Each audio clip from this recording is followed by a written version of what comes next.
At Sierra, discover great deals on top brand workout gear, like high-quality walking shoes, which might lead to another discovery. 40,000 steps, baby. Who's on top now, Karen? You've taken the office step challenge a step too far. Don't worry, though. Sierra also has yoga gear. It might be a good place to find your zen. Discover top brands at unexpectedly low prices. Sierra, let's get moving. On WhatsApp, no one can see or hear your personal messages. Whether it's a voice call, message, or sending a password. To WhatsApp, it's all just this.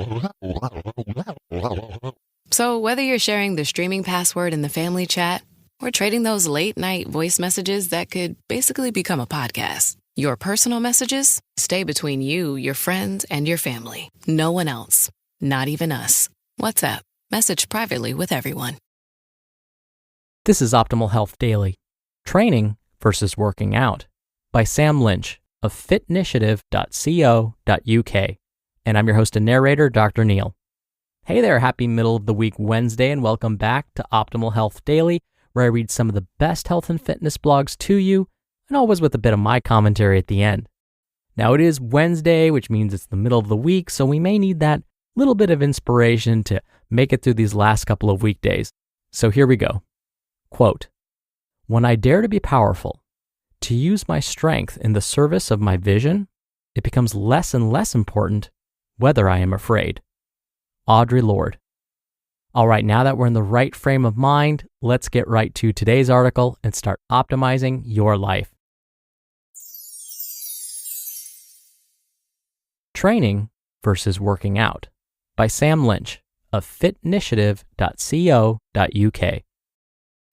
Despite the terms being somewhat synonymous, there's a big difference between someone going to the gym for a workout and someone going there to train. The biggest difference between training and working out is that one is structured and part of a bigger plan, and the other tends to be random, or at most, loosely structured. Essentially, workouts are singular bouts of exercise, whereas training is the productive sequencing of workouts towards a specific goal. While doing something is mostly better than doing nothing, without an overarching structure or theme, random workouts will lead you to random results. Workouts. A workout can be anything that you decide to do in the gym, at home, or wherever. A workout is singular and doesn't take into consideration the scope of the next or the previous workout.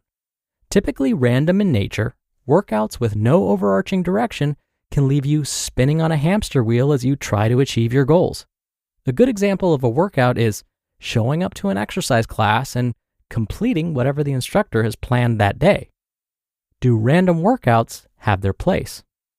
Again, for the general population, doing something is better than doing nothing. Workouts do have their place, especially for those who aren't looking for structure or wanting to achieve specific goals. Workouts provide opportunity for variation and keeping things fresh, which may help maintain interest for some people.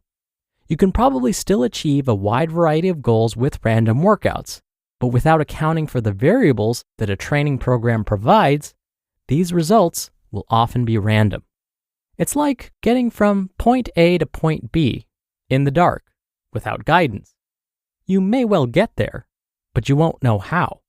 Or worse, you may not get to point B at all and be unable to identify where you went wrong. For general goals like weight loss, random workouts can still provide you the necessary energy expenditure in order to achieve your goals, when paired with the right nutrition plan, of course. However, for performance-related goals, your workouts will need to be more specific, and training will most certainly be the better option for you. Training. Training gives direction to your workouts, making each individual session and component of those sessions complement the others in the program. Training takes into consideration what you actually want to achieve, the individual trying to achieve it, the best way to achieve it, and the time it takes to achieve it. This is why personal training is an effective tool, as you'll be following a specific training program. Training will often implement a framework by which detailed workouts are delivered and take into consideration key concepts of successful programming, such as specificity. Is your training specific to your goal. Frequency. Are you training at the right frequency that enables the best adherence, stimulus, and opportunity for recovery? Progressive overload. Is the program progressively challenging each week? Recovery. Are you getting adequate recovery to allow for adaptations? And individualization. Does it take into consideration your individual needs? For performance-related goals especially, training is the better way to go. Even for general goals such as weight loss, a training program will give you a solid plan to follow and allow you to gather data to adjust and find out what works as you move along.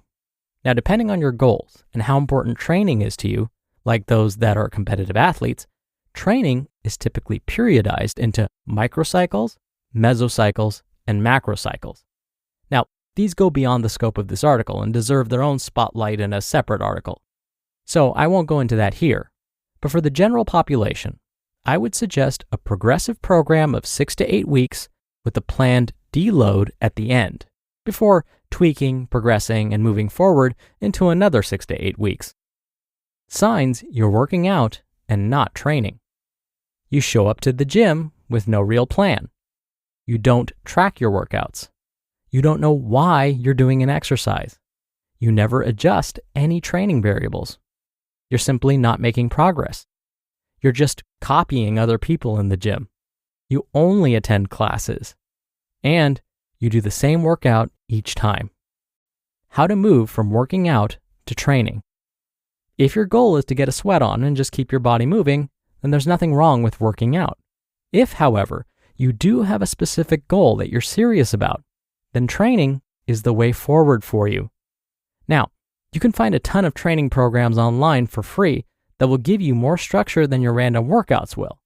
However, developing a training program that's specific for you often takes a trained eye and help from a professional. You just listened to the post titled Training versus Working Out by Sam Lynch of Fitnitiative.co.uk. And I'll be right back with my commentary. Oikos presents 15 Seconds of Strength. Here we go. Steve's got a trunk full of groceries and no one to help him. Oh, that's tough, Jim. Looks like a 5-trip load at least. He grabs the first bag, the second. Bob, it looks like he's trying to do it all in one trip. He shimmies the door open, steps over the dog, and he stumbles. Oh, right into the kitchen without missing a beat. Jim, now that's a man who eats his protein-packed Oikos. With 15 grams of complete protein in each cup, Oikos Triple Zero can help build strength for every day. Oikos, stronger makes everything better. You just realized your business needed to hire someone yesterday. How can you find amazing candidates fast? Easy. Just use Indeed. Indeed Sponsored Jobs helps you stand out and hire fast. Your post jumps to the top for relevant candidates, reaching the people you want faster. According to Indeed data, sponsored jobs posted directly on Indeed get 45% more applications than non-sponsored ones. And one thing I love about Indeed is how it speeds up hiring. When I've hired in the past, the process was overwhelming. I wish I'd used Indeed. There's no need to wait any longer. Speed up your hiring right now with Indeed. And listeners of this show will get a $75 sponsored job credit to get your jobs more visibility at Indeed.com/health. Just go to Indeed.com/health right now and support our show by saying you heard about Indeed on this podcast. Indeed.com/health. Terms and conditions apply. Hiring? Indeed is all you need. Dr. Neal here for my commentary. Remember the key statement here. There is nothing wrong with working out. As today's author, Sam, said, moving more is a fantastic goal to have. Now, I can speak to US data and say that the majority of Americans of all ages that is, simply do not move enough each day. The guidelines state that children and adolescents should aim to participate in 1 hour of vigorous intensity activity 7 days a week. Now, vigorous intensity activity basically means running, organized sports like basketball, football, soccer, tennis, swimming. Baseball, not necessarily considered vigorous activity. And this is coming from a huge baseball fan. But let's be honest, probably not vigorous. Now, when it comes to adults, the guidelines state that we should aim for 150 minutes of moderate intensity activity each week. Moderate intensity activities would be equivalent to walking at a pace that increases your breathing rate. So it would be difficult to sing, like sing a song to yourself, but not so difficult that you couldn't hold a conversation. So if we can try and achieve this level of intensity for 30 minutes at least 5 days a week, we're going to hit this 150-minute per week target. Oh, and there's more good news. We don't have to walk for 30 minutes all at once. We can break it up into 10-minute walks. So if we can squeeze in 3 10-minute walks throughout the day and do this 5 times a week, we'll easily hit this target. So again, if you're only interested in working out and moving more, that's totally fine. If we can try and reach this goal at a minimum, that would be even better. All right, that does it for me for today. I hope you have a great rest of your Wednesday, and I'll see you back here for tomorrow's show where your optimal life awaits.